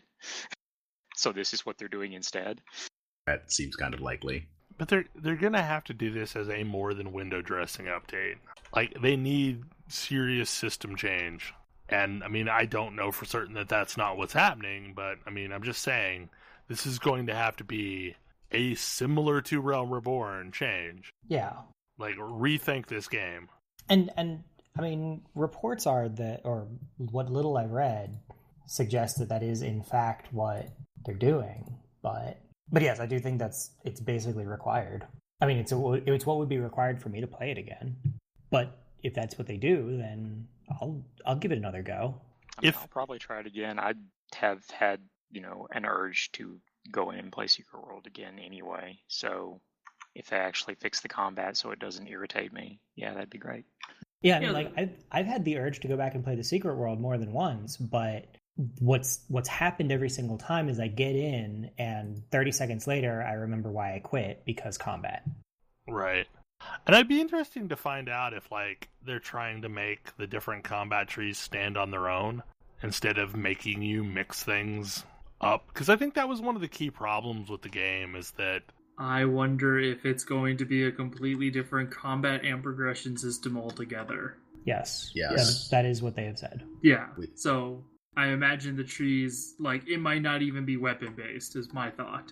It's still weapon-based. Oh, it is? It's weapon-based, but, like, unlocking... There's progression... They have altered how progression works. Yeah, progression is heavily altered. And, like, you can't just spend points willy-nilly in whatever weapon you want. You have to unlock weapons. I think the big thing that I think they needed was, it's the same problem with Rift. It was too open-ended. Rift has other problems. I was going to say, Rift has other problems. But it's a very, world, to be totally fair. it's a very similar problem. Like, you can create unplayable characters. Right. In both of those games. There's too little guidance as to what you need to be doing to make a character that's actually viable. But on the plus side, like, a big problem that I had with Rift that I definitely don't have with the Secret World is, like, Rift was kind of not very interesting as a world and a story. Like, it felt very generic, at least initially. And man, the Secret World has so much character and so much flavor. Like, it is so distinct from other MMOs that I have played that, like, that's what's gonna make me go back. Although I'm really curious, like, thinking about making this game into, a sort of an ARPG kind of whatever they're doing with it. Like, are investigation missions gonna stick around? How is that gonna work? Like, those are one of my favorite things. It's gonna be kind of strange. I mean, I have a feeling that, like... Yes, but they haven't actually changed the ones that were in before, so... I I mean, I have a feeling that like most of the content is probably going to stay there, because why would they jettison all that content? And that, because I mean, like as far as the story content, that wasn't the problem. The end game content was ultimately the problem, and the fact that it was like the game just in general messaged badly what you should be actually doing. I was going to say, progressing through the story wasn't exactly the smoothest thing ever. Yeah. I mean, I highly suggest they take all of the cool stuff they had and then tell a more linear tale. I'd be happy if they took basically all of the stuff they had and put it in a combat engine that didn't want to make me rip my face off and then their faces off. Yeah. Oh, and it's / made me feel like I literally wasted the entire life of my character. And they never really did improve blood, as far as I can tell. Nope. yeah. On the topic of lifetimes, the reason why I didn't get a lifetime to this is because I had just gotten a lifetime to Champions. And Champions burned a lot of people. That push put me off of lifetimes pretty hard. Sadness. The worst part is that Champions was, in a lot of ways, a pretty fun game until that day one patch. Yep. Mm-hmm. And it's like, okay, yes, its group content was just utter garbage. Like, just Whatever. shocking. But whatever. The rest of the game was The rest of pretty the game fun. was actually still pretty fun. And then they decided to patch out the fun after a bunch of people had gotten lifetimes. The opposite of Diablo 2.0 patch. And from what I understand, like, the fun really never fully returned. No. No, that patch was to slow down progression because, well, they didn't have an endgame. Yeah. But it also rendered a lot of builds entirely unplayable in the open world. And a lot of those builds were actually, entertaining prior to that. Yeah, my build was unplayable after the patch. My primary character was okay. My secondary character was not. Mine was dual wield regen, and it was just not playable anymore. But I mean, I'm definitely interested to see what happens of it, because like there are moments, like there's a lot of moments in Secret World that I look back upon fondly.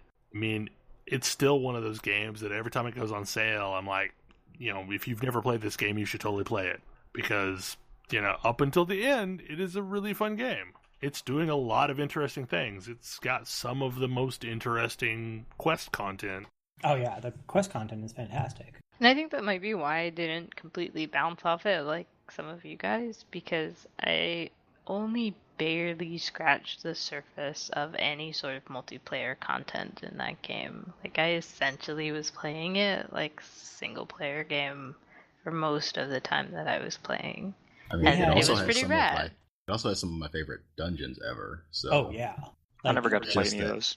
once you hit the nightmare dungeons, then all the fun was gone. Yes. Right. It's a pity because I'm with Ash. It also has some incredible dungeon content.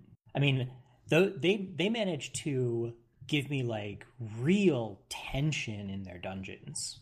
And the thing is like it's not necessarily that we bounced off the game, it's that we bounced off nightmare content, which was the expert level content, and it was just weird. Like we were super rapidly playing this game, and then we hit nightmare. Yup. And then it was just like, nope, I can no longer play what I wanted to play because it is just not functional. Like, we cannot beat these dungeons. Yeah. The Like, way we- we were having fun playing was not functional, and the way that was functional not only involved a whole bunch of grinding to get to, but wasn't fun. And the lack of a respec. Yeah, there was no way to... I don't think a respec would have saved me, personally. No. Yeah, but a respec would have at least been an option. Like, It really wouldn't, because the thing was that the game said when you walked into Nightmares that you will not be melee, period. We're done here. And that was kind of it. Yeah. I mean, also gear. Like, I had specific weapons for my specific specs. Yeah. And, like, by the time you got up to Nightmares, you'd been working your way up through tiers of dungeon gear. yeah, we had not horrible gear. Yeah, but it was very specific to our specs. I had Or a at least sword, mine was. I had a chaos focus, I had some claws. Kept those up for the two builds I actually like to play, depending on, build to suit the situation. But I could not find a build that suited the situation of don't play melee anymore. When we quit, I wasn't the best geared of us, but I had gear that was viable for the raid. Like, I would have been able to walk into the raid. Yeah, the raid, I was long gone by the time the raid came out. Yeah. Yeah. Yeah, I didn't play until after I think you guys had already quit. And I just sold my way up through the game, up through Transylvania, got to the big golden dude, and stopped there. Probably would have been happier if I'd done the same. Has Warren even played an MMO with us since Secret World? Final Fantasy? Final Fantasy. Did he play Final Fantasy? Yeah. Yeah. Okay. Yeah, he was the crazy person that leveled everything all the way to 50. Oh, that's right. For a period of time, Secret World, I think, broke him. Oh, yeah. So, from one game where you fight gods to another game that's apparently fighting some gods. You're not Is really this the Kodra. transition into Magic? Yep. Kodra, tell us about Amonkhet. Amonkhet, it's the new Egyptian-themed set for Magic. I kind of want to play this one because it's got a lot of cool stuff going on, and I missed the last god-themed set, which was Theros, which was all about Greek gods. So, gods in Magic are always big, undercosted creatures that only are able to attack and block under certain situations. In the previous version, it was you had to have a certain amount of devotion, which is the number of mana symbols that you have in permanence. So, like, you count up the number of black mana symbols you have, and that's your devotion to black. In this, it's a little bit different. They all are playing on different axes. Like, the blue god only can attack if you have 7 or more cards in your hand. The red god can attack only if you have 1 or less cards in your hand. Stuff like that. And they all have additional abilities that you can use as soon as they come into play that help you get to their turned on conditions. I'm really excited to see these guys in action. Like, I like watching Magic, I like playing Magic. These guys are probably going to see a lot of play. They're very powerful creatures. Anytime that you have a creature that is conditionally way undercosted, usually people spend the effort to make sure that those costs are met very efficiently. They have a bunch of new mechanics, which are... I love the theme. Like, I've talked about this before. I really love the theming and the writing that's been going into Magic lately. So with the Egyptian themes, we have mummies. And the way they are doing mummies is because zombies is sort of an evergreen tribe, they're all zombies, but they're white zombies rather than black or blue zombies, which are both two different types of, like, flavor zombies. And they start life as regular creatures. So, like, there are a bunch of creatures that have embalm as a mechanic. When the creature is dead, put it in the graveyard, you can embalm it, pay a certain amount of mana, and it comes back to the battlefield as a white zombie. That is an identical token as itself.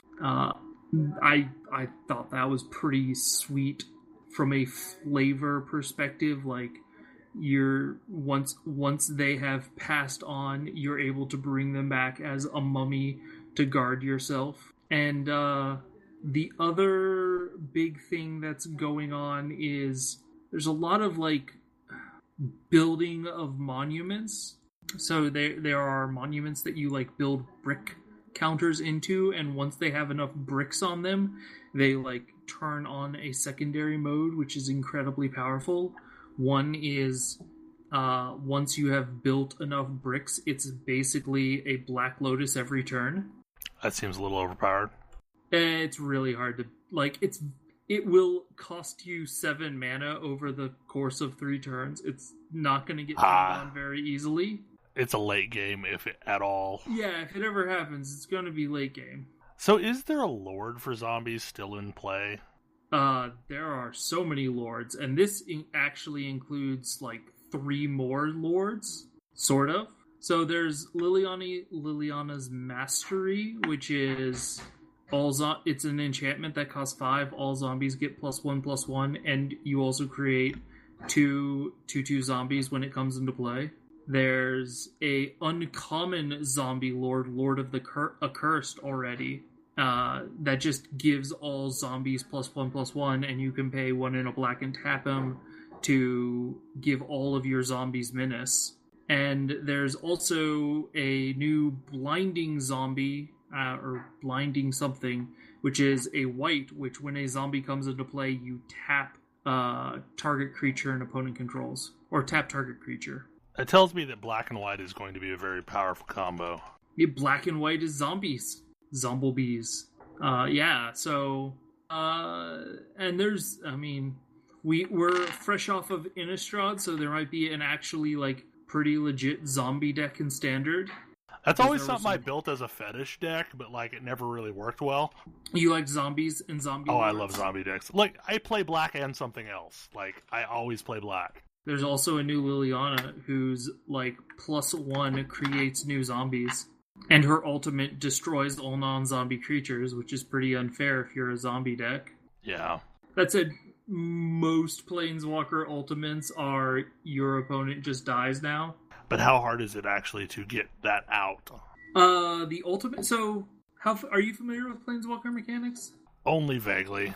So, she starts with 5 loyalty counters. She has an ability that adds a loyalty counter to her each turn.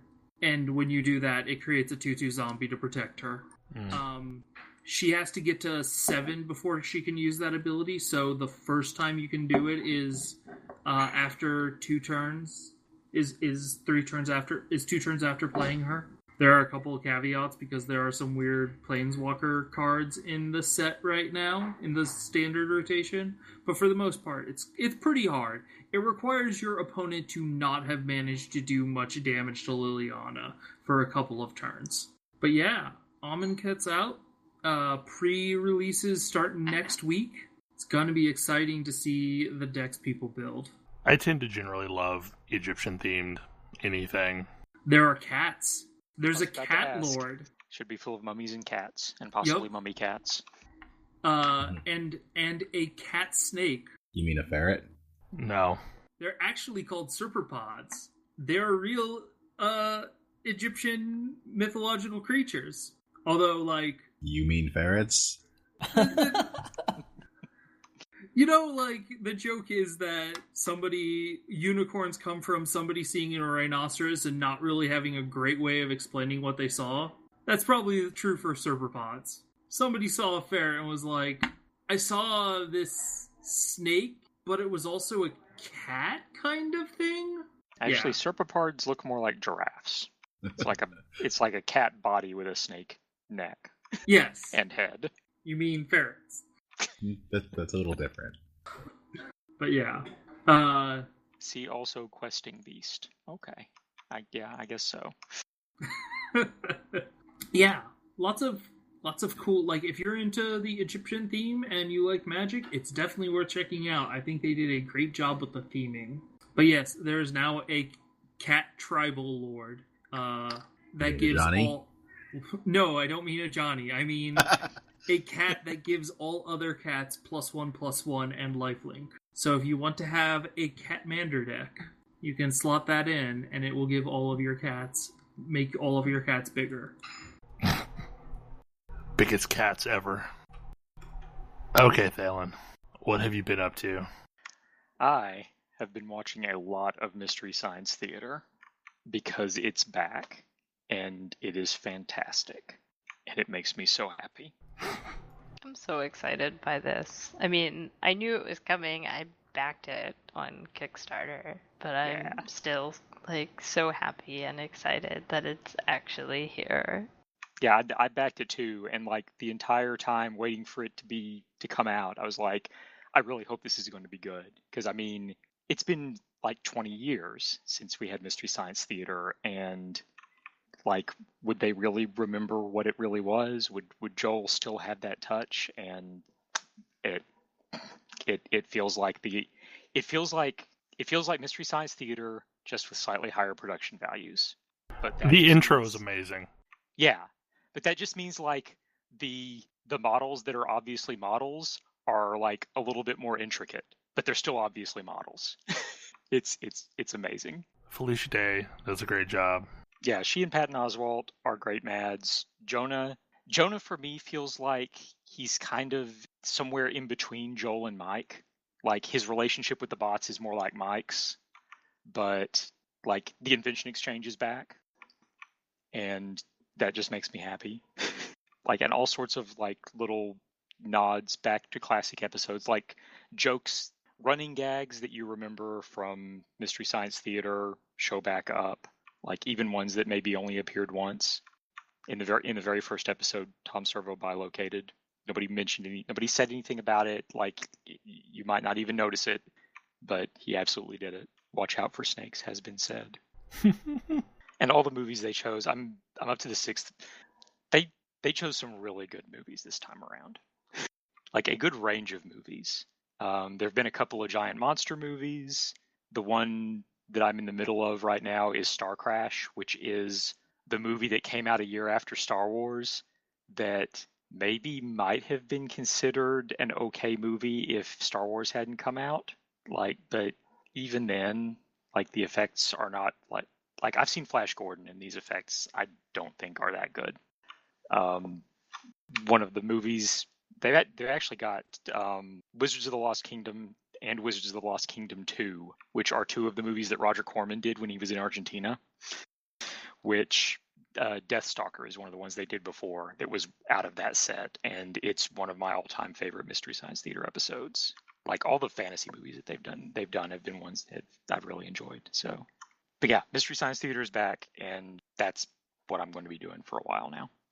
I started watching it today and then had Netflix crap out on me, and apparently that something's going on with my 2.4 gigahertz band on the router. Oh, that's because while doing this, my wife has been downstairs complaining, and her laptop's old enough to only be able to connect into the 2.4 gigahertz band. Oh. So yeah, I'm sure it's just probably a recycle of the router, but yeah, that must be why Netflix wouldn't stream. Okay. Any other things before we wrap things up? Hollow Knight is pretty good, and you should play it. I totally want to play it, but I am also kind of waiting for it to release on the Switch. Does anybody know if I Am Setsuna is any good? I have heard it is comparable to like gameplay style, that it's comparable to Chrono Trigger. It was modeled after Chrono Trigger. I've heard it is not nearly as good. Okay. But it is also passable. I don't know. It kind of has a jacked up premise. Yeah, I mean, I've heard it's super ultra dark. I mean, just looking at the basic premise, it's Final Fantasy X. Yeah. Like that fiend grows violent, that chosen must travel to the farthest land for ceremony. So, yeah, Final Fantasy X. There's really a limited number of games for the Switch right now. Like, it is noticeable. Yes. Considering they don't even really have proper sorting in their store yet, because there's so few games that you're going to be able to see them all. Actually, that's not true. There's like some games you can't find on their store if you don't know they exist. Nintendo doesn't seem to be very Really good annoying. at stores. So, the weird thing... The internet. No, they're horrible at all of these things. Like, so the key on there is just like search on a single letter. And then it'll get you into the other search interface, and then you can find everything. Like this is something I realized on my own. That's silly, and that's awful. Yeah, no, I mean, yeah, no. If you are seriously looking for something else to play on the Switch, and if you like F-Zero style games, Fast RMX is apparently pretty good. Is it? Because I remember seeing an F-Zero style game that looked really, really awesome, but I couldn't remember the name of it, and there's like 3 for the Switch. Some of which are out and some of which are not. Right. Fast RMX. Shein also developed a number of games of this style for the Wii U. They seem to be the only studio could get decent performance out of that style of game on the Wii U, other than, Nintendo. But I've also heard it's really good. And I think it's one of the more reasonably priced games. $20, I think. Yeah. Unlike Bomberman R. That didn't need to be $50. No. I have not heard a single person that purchased it that did not regret purchasing it. There are other reasons for that, I hear, as well. Yeah. But the price tag didn't help. I guess my hope is, like, since this is a functionally more open platform, that we'll start to see ports flowing in. I would expect indie games to start releasing for it soonish. Which is why I was hoping that Hollow Knight would come out pretty soon, since it's already been confirmed that they're working on it. Yeah, but they don't even have the PS4 one out yet, so I wouldn't expect the Switch one immediately. Although it did just release for Mac and Linux this past week, so I guess they are working on their ports. And I'm kind of looking forward to Stardew Valley on the Switch. I don't know why I am, but I also am. Because Stardew Valley is great. Stardew Valley is great, but I have Didn't you play basically every single part of that game? Yes. That's why I'm not like... Look, do we need to revisit what I said last week where I buy Symphony of the Night for every platform that has it? Like, sometimes games are just fun to play on different platforms. I mean, I own Destiny on PS4, I had it on Xbox 360, and then I upgraded that account to an Xbox One account. It's like, I have multiple copies of Destiny. Sometimes that's a thing. I'm also silly for doing it, but it's also a thing. Anyway, I'm not sure if we have anything of consequence to talk about. We've kind of gone through the gamut of subjects tonight. All over the place. Yup. But that's normal. Anyway, hopefully you enjoyed the show, and we will see you next week. Good night! Good night. See you. Good night. Good night.